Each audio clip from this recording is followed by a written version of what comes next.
Entendendo os dons espirituais.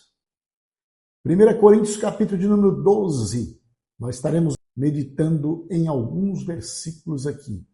Fica comigo até o final. Hoje Deus vai falar de novo ao teu coração. Eu estou aqui todos os dias, de segunda a sexta-feira, falando da Bíblia. Este canal é o canal da Bíblia. E você pode deixar o seu comentário, deixar o seu like, como de costume.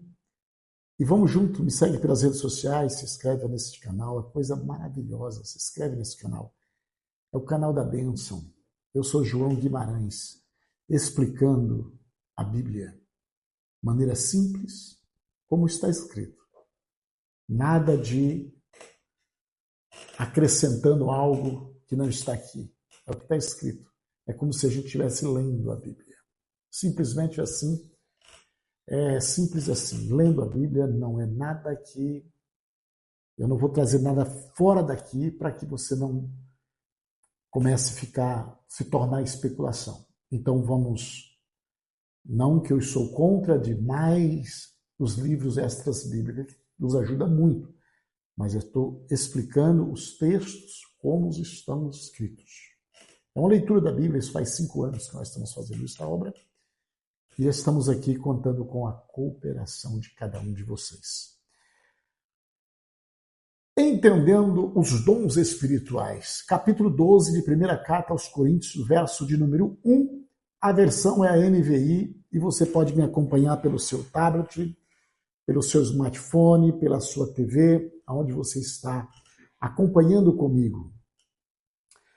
Paulo termina o assunto do capítulo 11, que é assunto sobre ordenança no culto e a ordenança da ceia, respondendo indagações que os crentes de Coríntios fizeram para com eles. Agora, ele vai responder sobre os dons espirituais, tendo em vista que a igreja estava numa cidade imoral, numa cidade cheia de deuses pagãos, deuses mudos, deuses que não falavam. A idolatria tomara conta daquela cidade. Agora, Paulo entra com o evangelho nesta cidade. E ali ele abre a igreja. Ali nasce uma igreja. Ali ele planta esta igreja de Cristo. Então ele tem que tratar todos os novos segmentos, a vida nova. O passado ficou e ele vai adequando doutrina por doutrina, costume por costumes, traz um regimento para aquela igreja, entender o regimento interno, para entender o que é ser servo de Deus. Agora ele traz uma nova experiência sobre os dons espirituais, tendo em vista que esta igreja é uma das igrejas que Paulo plantou que tenha mais dons espirituais. Diz que não tinha falta de dons espirituais nesta igreja. Mas Paulo vai explicar que no meio destes dons espirituais pode ter falsos espíritos. E assim ele começa. Irmãos, quanto aos dons espirituais, não quero que vocês sejam ignorantes. Ele sempre começa desta forma. Ignorantes nesse sentido aqui é de não ter conhecimento. É como se ele estivesse dizendo, irmãos, quanto aos dons espirituais, eu não quero que vocês vivam sem entendimento. É sobre isso que ele quer falar. Então ele vai para o verso 2.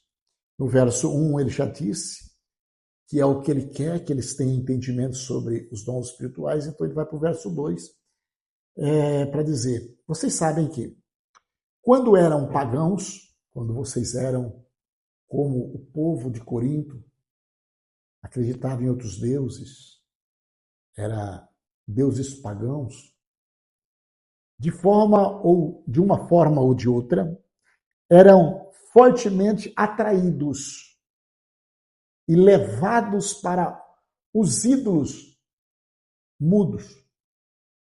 cegos.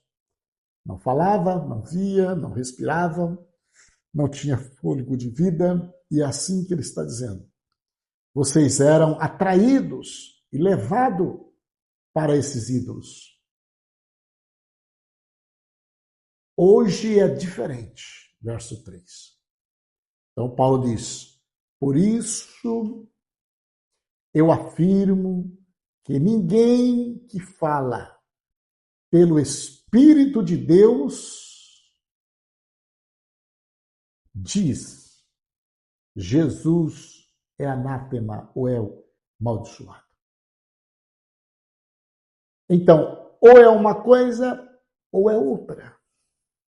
Se você vê alguém profetizando aqui e praticando algo mais ali, então não é real, não é verdadeiro.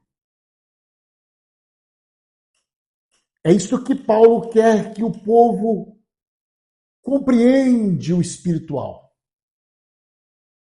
Eu afirmo que ninguém que fala pelo Espírito de Deus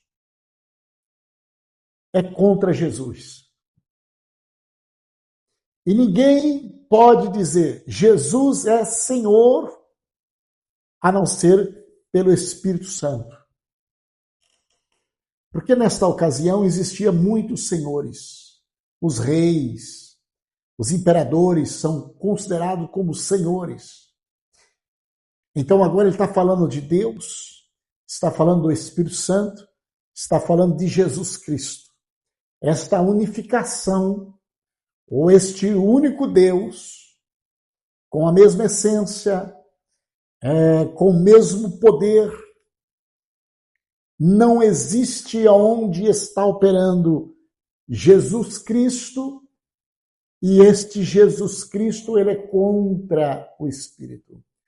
Não existe Espírito operando contra Jesus.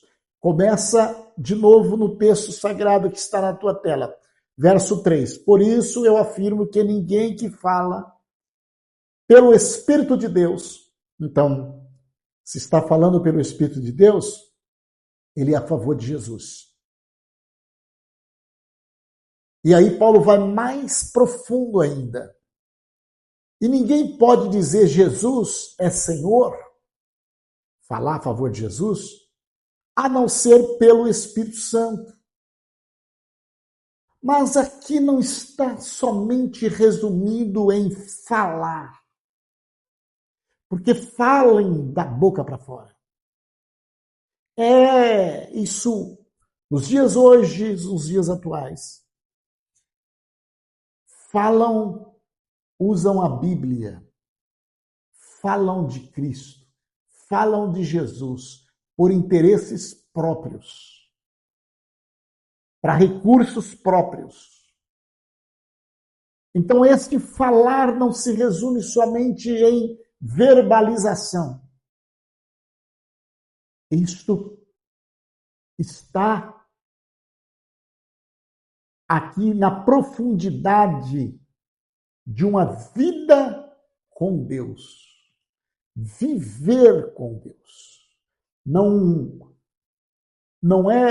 basta falar, precisa viver. E aí Jesus disse, você vai conhecer a árvore através do fruto. Então não adianta estar falando e não ter a vida com Deus. É sobre isso que nós explicamos o verso 3, agora vamos para o verso 4. Aí Paulo faz uma caminhada, aqui citando que o Espírito, o Senhor e Deus, tudo é da obra de Deus. Então, o verso 4, há diferentes tipos de dons. Os dons podem ser diferentes, mas o Espírito é o mesmo. Então, tem variedades de dons. O Espírito é o mesmo. Há diferentes tipos de ministérios. Mas o Senhor é o mesmo. O Senhor é quem dá. O Espírito Santo é quem dá. Há diferentes formas de atuação, falando do ministério, mas é o mesmo Deus quem efetua tudo em todos. Deus dá os dons até para ímpio. Isso é bíblico. Possuir um dom que vem de Deus, não é dom, o diabo não é o diabo que dá o dom, é Deus que dá o dom. Desde que Deus deu um fôlego de vida, desde que Deus dá um dom natural, a pessoa cantar bem, a pessoa executar algo com sabedoria, com profundidade, uma inteligência intelectual. Até a riqueza é dom de Deus. Até a riqueza é dom de Deus. Desta forma, valida mais o que eu vou dizer hoje. Então, quando você quer dizer que alguém é um instrumento nas mãos de Deus, e outrora você vai dizer alguém tem um dom maravilhoso, outra hora você vai dizer alguém é uma mulher de Deus, é um homem de Deus. Há umas diferenças sobre isso. Ter um dom não classifica ser de Deus a pessoa, o instrumento. Ter o dom espiritual não classifica que o instrumento, a pessoa, é realmente de Deus. Isso não está selado. Uma vez que a pessoa tem um dom espiritual, de cura, de sinais, prodígios, maravilhas, profecias, isso não é evidências de salvação. Então, você admira alguém que tem um dom extraordinário. Legal. Mas não admire ele como sendo um homem de Deus, porque ser de Deus é uma coisa, ter dons é outra coisa. Mas para você entender, pode ser de Deus, pode estar salvo, pode ter filho de Deus, pode ter comunhão com Deus e ter os dons maravilhosos. Eu não estou dizendo que quem tem dom não é de Deus, não é isso. Eu estou dizendo que não classifica pessoas de Deus por causa dos dons. Você sabia que a pessoa sai da presença de Deus, sai da igreja e continua profetizando? Vai para o bar e continua profetizando. Não é que é o diabo, é dom. É o dom que ele tem de ver as coisas, de prever as coisas. É um dom. Há diferentes tipos de ministério, mas o Senhor é o mesmo. Há diferente forma de atuação, mas é o mesmo Deus que efetua tudo em todos. A cada um, porém, é dada a manifestação do Espírito, visando ao bem comum, a comunhão da igreja. É por esta razão que tem o dom dos Espíritos, não para divisão, mas para reunião, para comunhão. Pelo Espírito é uma dada da palavra da sabedoria, a outro pelo mesmo Espírito a palavra do conhecimento, a outro pelo mesmo Espírito a fé, pelo mesmo Espírito a outro dons de curar, pelo único Espírito. A outro poder para operar milagres, a outro profecia, a outro discernimento do Espírito, a outro variedades de línguas e ainda outro interpretação de línguas. Todas essas coisas, porém, são realizadas pelo mesmo único Espírito, e ele as distribui individualmente a cada um como quer. E ponto final. Isso não é garantia que a pessoa não vai desviar do caminho do Senhor. Não. Ele pode receber os 9 dons, ou todos os dons aqui espirituais, mas ele está, Paulo diz, segura para que não caia. Isso não é evidências de quem não desviará do caminho do Senhor. Segura nas mãos do Senhor, é a fidelidade que fará a diferença. Esta é a palavra das 7 da manhã para o teu coração. Deus continue te abençoando, dando força e graça. Deixe seu comentário, deixe seu like e a gente volta no próximo vídeo, pregando a palavra de Deus. Querido Deus e bondoso Pai, nós te louvamos e te agradecemos pelo teu amor, pela tua misericórdia. Seu teu nome glorificado, meu Pai, na vida de cada um. Espírito Santo, flui na vida do povo, meu Pai, para a compreensão da tua palavra, em nome de Jesus.